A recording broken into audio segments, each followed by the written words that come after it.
사랑하는 새벽나라 친구들 반갑습니다. 여러분과 함께 말씀을 나눌 정현상 전도사입니다. 다음의 설명은 무엇을 의미할까요? 계속해서 왔다 갔다 하다. 생각이나 정신이 있다 없다 하다.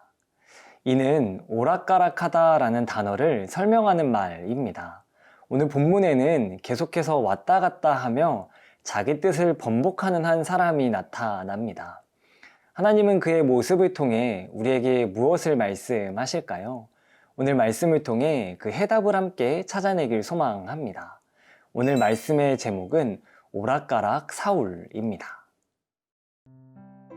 오늘의 말씀은 사무엘상 19장 8절에서 17절입니다. 또다시 전쟁이 일어났습니다. 이에 다윗이 전장에 나가 블레셋 사람들과 싸워 그들을 크게 무찌르자 그들은 그 앞에서 도망치기에 바빴습니다.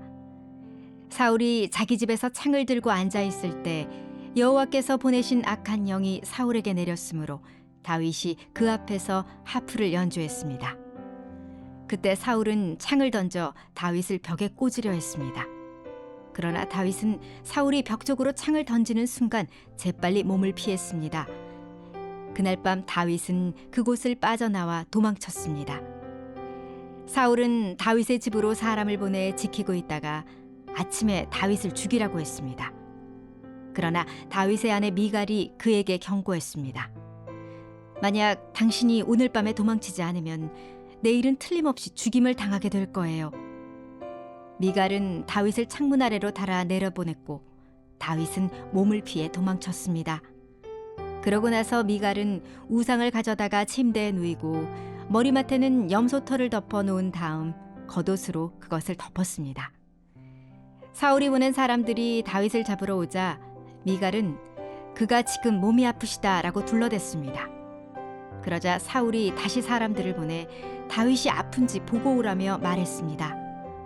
그를 침대에 누인 채로 내게 데려오라. 내가 그를 죽이겠다. 그러나 사람들이 들어가서 보니 침대에는 머리에 염소털을 씌운 우상만 뉘어 있을 뿐이었습니다. 사울이 미갈에게 너는 왜 이렇게 나를 속이고 내 원수를 도망치게 했느냐 라고 말하자 미갈이 사울에게 말했습니다. 그가 제게 나를 놓아주시오. 어떻게 내가 당신을 죽이겠소? 하고 협박하며 말했습니다. 어제 본문에서 사울은 자기 아들 요나단에게 이렇게 맹세했습니다. 여호와의 살아계심으로 맹세한다. 내가 다윗을 절대로 죽이지 않겠다. 그의 다짐은 얼마나 오래 갔을까요? 오늘 본문 10절을 보니 이렇게 이야기합니다. 우리 함께 본문 10절 상반절 말씀을 보겠습니다. 그때 사울은 창을 던져 다윗을 벽에 꽂으려 했습니다. 본문은 사울이 오락가락하고 있음을 언급합니다. 그들에게 어떠한 일이 일어났었던 것일까요? 본문 8절은 그에 대한 힌트를 제공합니다. 우리 함께 본문 8절 말씀을 보겠습니다. 또다시 전쟁이 일어났습니다. 이에 다윗이 전장에 나가 블레셋 사람들과 싸워 그들을 크게 무찌르자 그들은 그 앞에서 도망치기에 바빴습니다. 사울이 왕으로 통치하던 시절 이스라엘과 블레셋은 크고 작은 전쟁이 간헐적으로 일어났습니다. 다윗은 요나단의 변호를 통해 다시 사울 곁에서 군대를 지휘할 수 있었습니다. 그는 블레셋과의 전투에 나가게 되었고 이전과 같이 큰 공을 세우게 됩니다. 이러한 결과는 사울의 마음을 불편하게 하였습니다. 사울 안에 다윗을 향한 시기와 질투가 다시 솟아나게 되었습니다. 그러자 10절의 표현처럼 사울은 창을 던져 다윗을 죽이려 했습니다. 하지만 그 순간 다윗이 재빨리 몸을 피해 도망치게 되었습니다. 우리는 본문에서 대비되는 두 사람을 발견하게 됩니다. 사울은 질투심의 변덕을 부리며 다윗을 죽이려 합니다. 하지만 다윗은 어려움 속에서도 한결같은 모습을 보여줍니다. 사랑하는 새벽나라 친구 여러분, 우리는 다윗의 모습을 통해 그리스도인의 삶을 발견하게 됩니다. 그리스도인은 나의 고난 속에서도 하나님을 신뢰하는 사람입니다.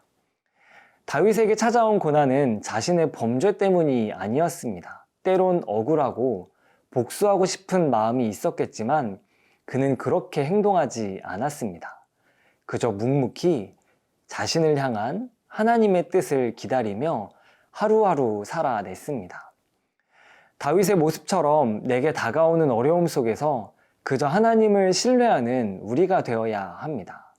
그러한 삶을 살아낼 때 하나님은 나의 삶을 그분의 작품으로 빚어 가십니다. 날마다 주님을 신뢰하며 살아가는 우리가 되길 소망합니다.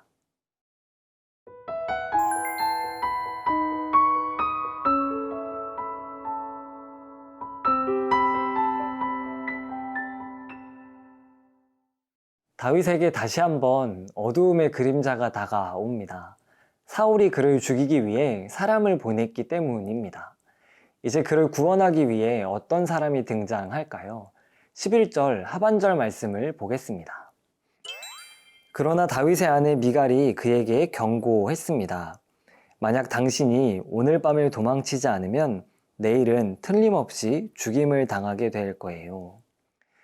어제는 사울의 아들 요나단이 다윗을 변호하였습니다.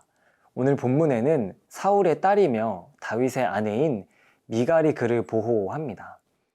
그녀는 마치 라합이 이스라엘 정탐꾼을 보호해 주었던 모습처럼 다윗을 구원합니다. 창문 아래로 다윗을 내려보냈기 때문입니다. 그러나 사울이 보낸 사람들은 이 사실을 새까맣게 모르고 있습니다. 기다리다 지친 사울은 다윗이 누워있는 침상째에 들고 올 것을 명령합니다. 하지만 이미 그는 도망간 후였습니다. 사울은 미갈을 올무로 삼아 다윗을 죽이기 위해 결혼시켰습니다. 하지만 다윗은 그녀를 통해 사울의 위협에서 벗어나게 됩니다. 이는 다윗을 왕으로 세우시려는 하나님이 미갈을 통해 그를 보호하셨음을 의미합니다. 하나님은 반복되는 어려움 속에서 다윗을 한순간도 잊지 않으셨습니다.